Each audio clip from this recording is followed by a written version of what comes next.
1 2 3 start. এই পৰ্জা জুবিনৰ ফটোখন ভাল লাগিছে দেই, লগাইছে। লগাই দিছোঁ নিজৰ মানুহ আমাৰ তাকে জুবিন দা ন্যায়টো পালেই হ'ল আৰু পাব, নিশ্চয় পাব, কিয় নাপাব।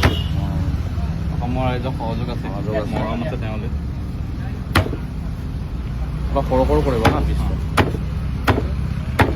জুবিন দা আমাৰ মাজত আছে, মানে আছে, অনুভৱ নহয় যে নাইকিয়া। সেইকাৰণে ফটোখন লগাই দিছোঁ তেওঁ নিজৰ বুলি, যাতে কোনেও বেয়া নাপায়। একো গাহৰি দোকানত ফটোখন লগাব পাৰি। নাই নাই, এইটো কথা নহয় বাৰু।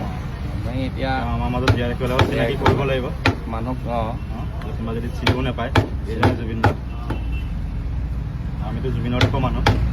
এতিয়া জুবিন দা অসমখনক ডাঙৰ চিনাকি দিলে মানে।